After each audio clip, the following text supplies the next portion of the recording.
Hi, how are you? Hey, how are you? I'm doing absolutely great. Thank you so much for being here, Bob Fingerman. Uh, My pleasure. it's a great opportunity for me to interview you. So, you are a writer slash artist for many different projects. How did you come across this work? How did I come across which work? Being involved in comics and writing comics as well as writing the novels that you've Oh, written. wow. Okay, that's a big that's a big question that covers a lot of territory. Um, I mean, I've been at this an extremely long time, longer than I'm at this point almost comfortable to admit. At a certain point, you think, "Wow, if I say how long I've been doing this, it lets you know how old I am." But yeah, I mean, I've been doing this professionally for 30 years at this point. Uh, and to judge by looking at you, that's probably about 10 years longer than you've been alive. Very much so.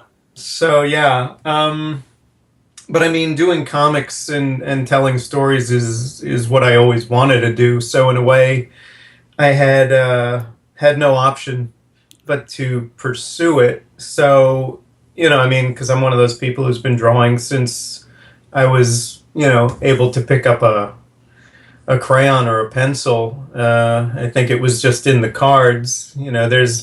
There's the whole factor of nature versus nurture, but I had both. I think it was in my nature because even though he was dead long before I was born, my maternal grandfather was an artist, and my mother's late sister, who unfortunately also uh, died before I was born, her sister was an artist. So I think the art thing I was genetically predisposed to that, and fortunately, my mother, who also is artistic, um, she encouraged it.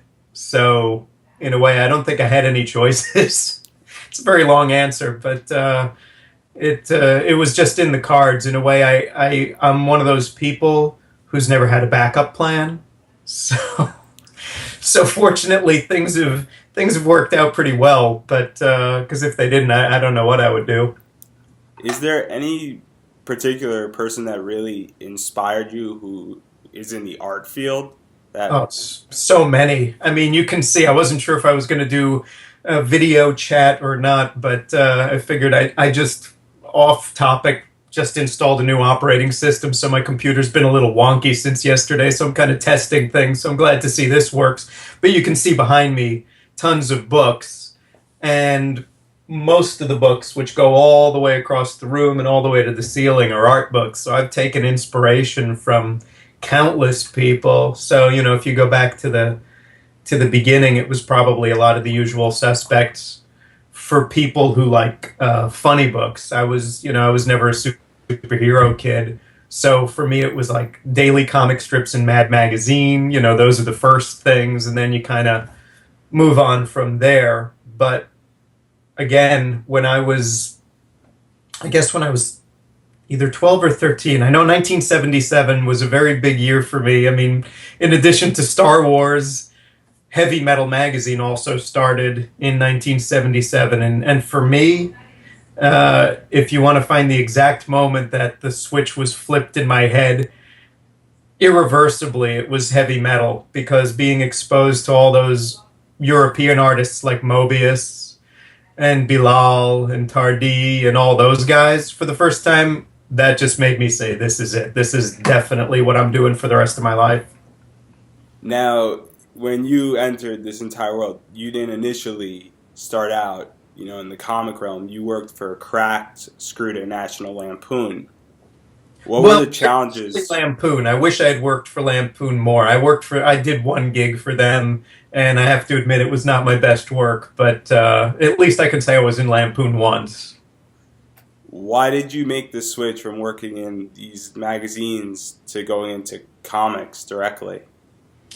Well, to be honest, because I did illustration work for a lot of years, freelance illustration in addition to working for um, the magazines and publications you mentioned, I did editorial art for, a variety of publications over the years, and I never really enjoyed doing it.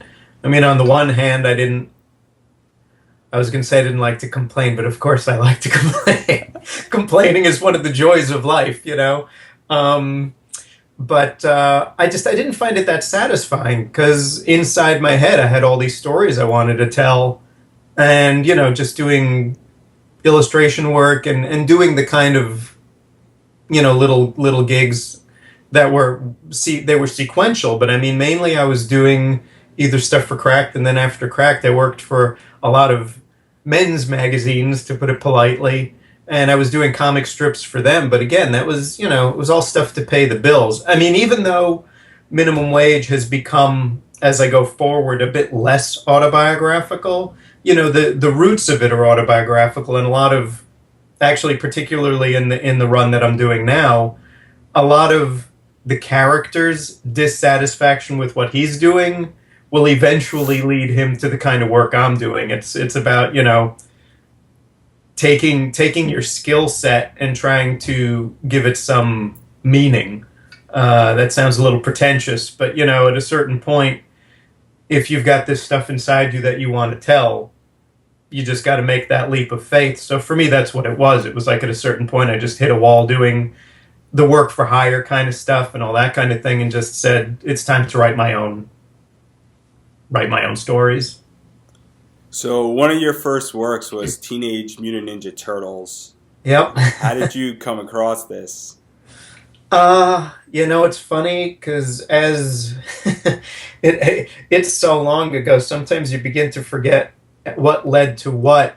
But I know, or at least I think I know, memory being not entirely reliable, it was actually the adult stuff that I did that led to somebody it wasn't Mirage, I know that much. It was not the Mirage version. It wasn't the cool version of Turtles. It was the Archie version, the licensed version that, I'm sorry, I'm just getting an error message. I'll get to that later. It was the Archie imprint, and I think he had just seen some of the adult stuff I did, and I guess was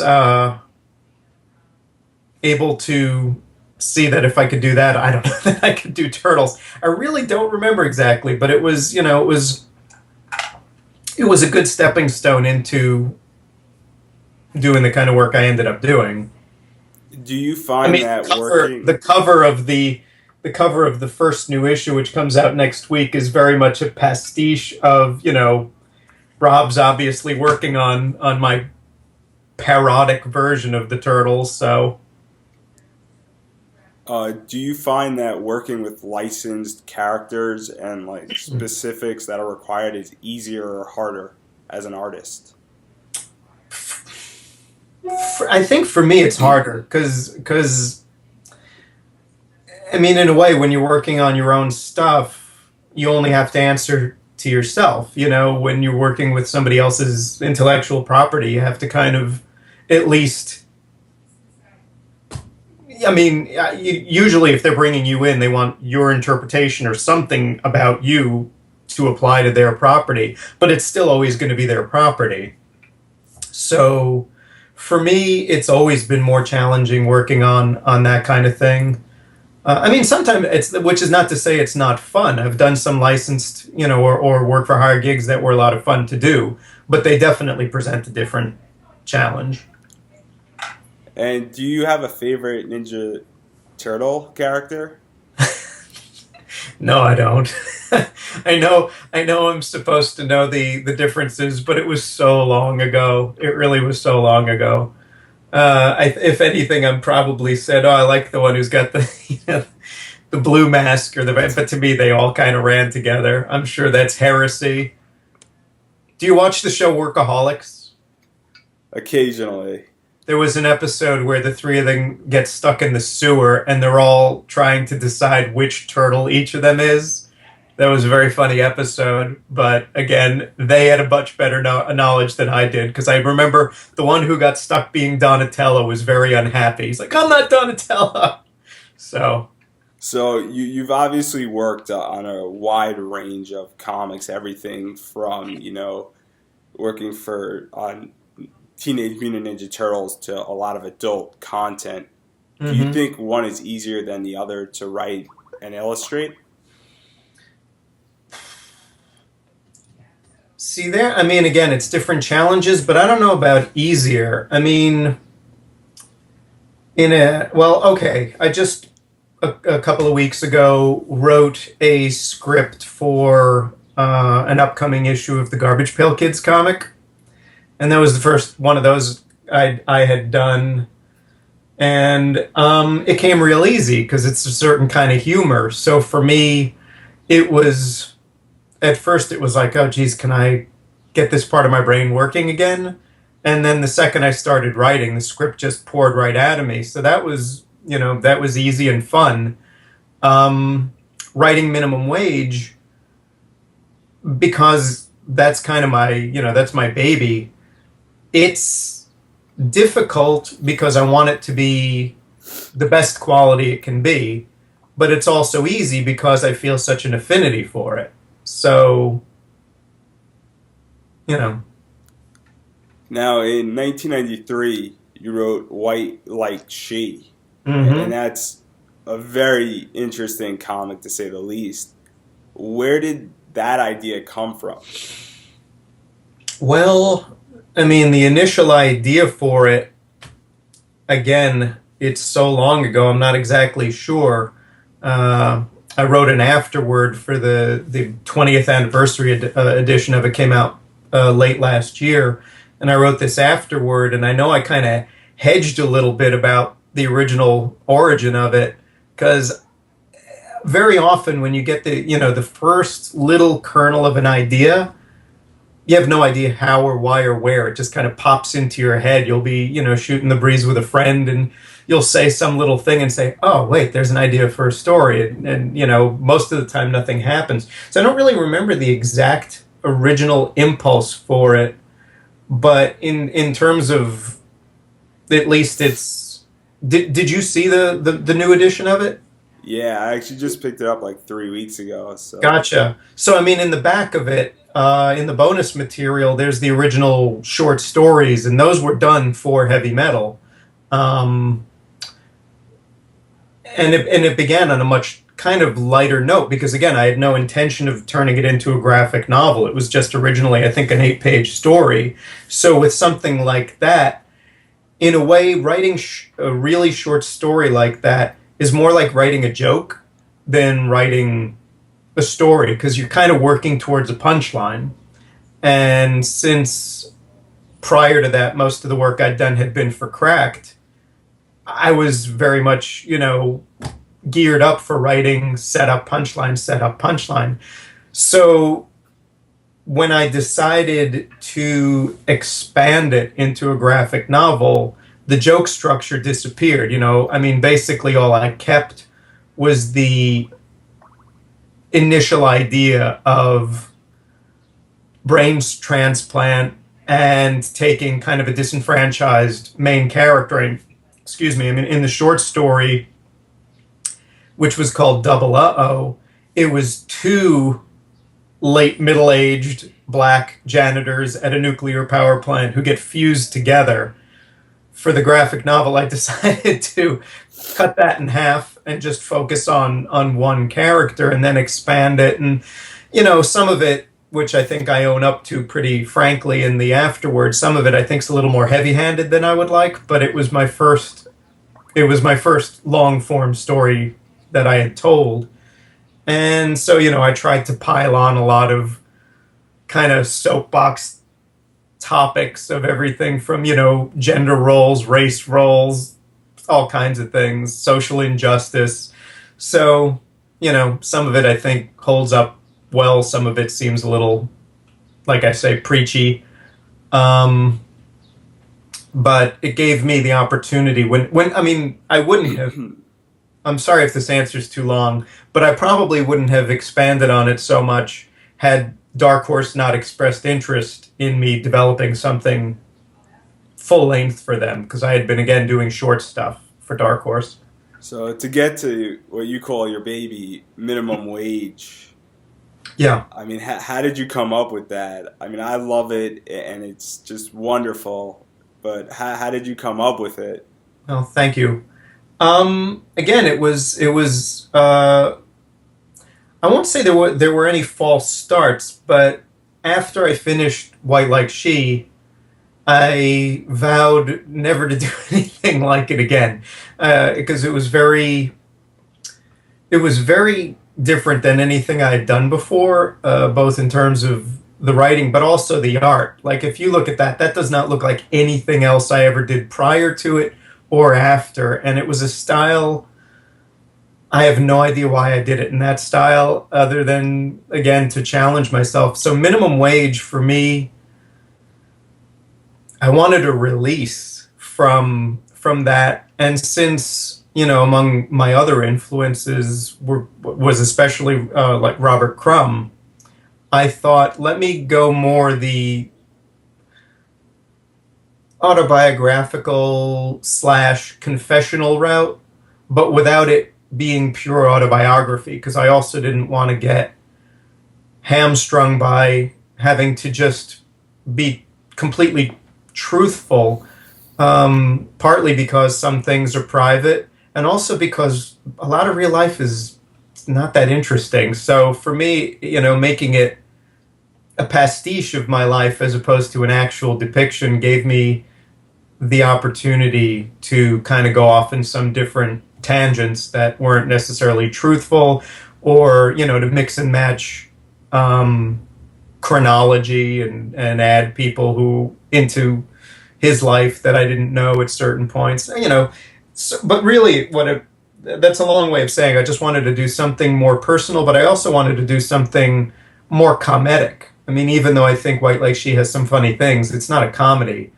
Humor's always been the thing I enjoy doing most. So, And minimum wage's new season is starting on May 6th. mhm. So it began in 1993. How do you feel it's evolved, the entire story?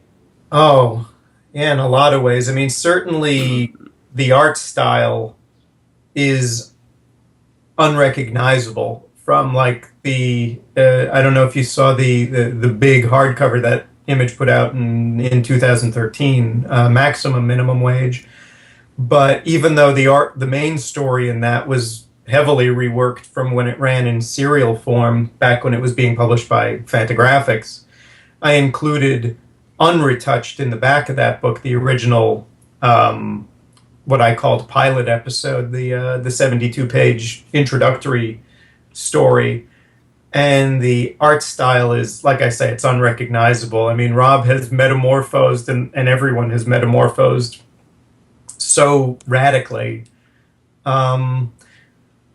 Story-wise, I think the writing, I think the main difference between the Image run and the older run, and I think this it came from two writing disciplines I didn't have prior to starting this. One was writing some novels. I wrote a bunch of novels after I finished the Fantagraphics run, and also writing, even though nothing has yet to come out, but writing at least some spec stuff for TV and film.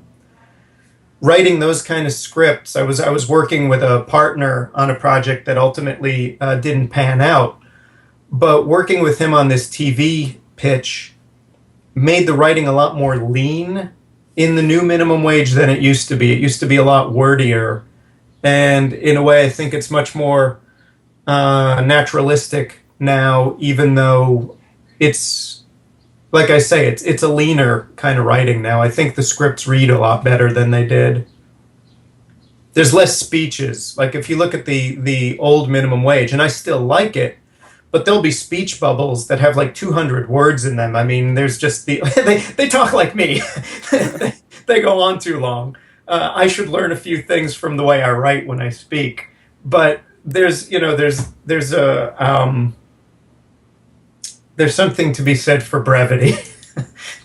That should be the quote for this interview. So you mentioned that you wrote 2 novels. What do you find are the challenges of writing a novel versus a comic script? Well, it uses a completely different part of the brain, which is part of why I wanted to do it. I mean, there were a few reasons why I wanted to write novels instead of do comics for a while. Part of it was I just had burned out on doing comics and I wanted something new. Part of it was a perhaps misguided desire for respectability. So, of course, what did I do? I wrote, in a pretty unrespected genre. If you're going to write in horror and write like I mean, the first one that got published, Bottom Feeder, is a very dark comedy. So again, it was both funny and really dark. But the other thing is, I as a creator, I know my strengths and my weaknesses, and there's certain stories I want to tell that I know I couldn't draw. I would not be the right artist for them, and so writing made more sense. Because they were also things I didn't want to see as a comic. I mean, I really like writing, and I really like novels. I like reading them. So, as I say, it was a way to open up a different toy box and kind of play with some familiar things, but in a very different way. So, are you reading any comics currently that you're not writing, and have a favorite comic that you read? Yeah, well, I mean, I'm still keep up with Hellboy and the Hellboy universe. I think I'm a little bit behind on a few of the spin-offs, but that's one I generally pick up. There were a few, actually, there was one I was disappointed to hear probably won't be continuing, but there was one that Image was publishing last year called The Saviors by oh God, I just blanked out on his name. Robinson was the writer, but Jay Bone was the artist. And I thought that was great, really fun. But apparently that's on hiatus with a big question mark as to whether it'll come back. There was a comic called The Field that also came out last year that I thought was really probably the most interesting book of the year. I don't know if you saw that, but Image also put that one out. Really good. And really weird. I'd never read anything like it before, and I thought the art was really good. So that would be. But I also I want to be more. I'm drawing a blank on. I haven't been to the comic shop in a while, but I mean, some of the stuff I've been reading lately isn't new stuff. I'll sometimes just pick old stuff off the shelf. For me, Dan Clowes is one of these guys. For me, he's the most rereadable practitioner of comics and graphic novels in the field. I can reread him over and over again. There's always something new to discover. I'm very excited about that big 2-volume 8-ball set that's coming out in June. And my final question is, what advice do you have for writers and artists who want to get involved in the comic industry? Things have changed so much. Some of the advice I would have given at one time doesn't really apply anymore, but I think the main one is to persevere, because in some ways it's never been easier to get your work out to the public, and it's also never been harder to kind of get that public's attention, because there's so much media. There's so much media now vying for your attention. So I think the main thing you've got to do, which is probably one of the hardest things, and this is getting away from the discipline of actually creating, because if you don't have that, everything else, stop listening here. But if you've got the discipline, you got to develop a thick skin, which is really hard, because it's like I say, it's a tough field out there now. It never was easy, but as I say, but on the other hand, you've got so many outlets now to put your work out there. I come from an older generation that bristles a little bit about just giving away free content, where, this is kind of the golden age of free content, which doesn't help if you've got bills to pay. But I remember years ago, I saw Bruce Campbell, the actor,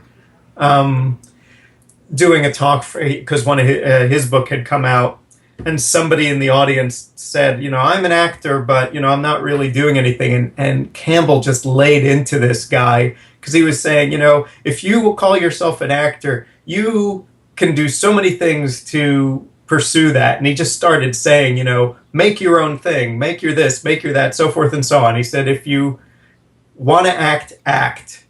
If you want to be a star, that's a whole different thing. And I think that kind of works for writing and doing art too. If you want to create and put stuff out there, you can do it. It's just a matter of how much you want to put into it. Well, this has been a pleasure for me. I really appreciate you taking time out of your day for me to interview you. Oh, well, thank you. And this will be up in a few minutes. And thank you again.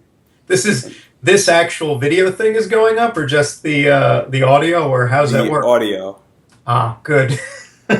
Nobody wants to look at my puss as I keep drinking from my sippy cup. All right. Well, it was good talk. It was really good talking to you, Andrew. Great. Send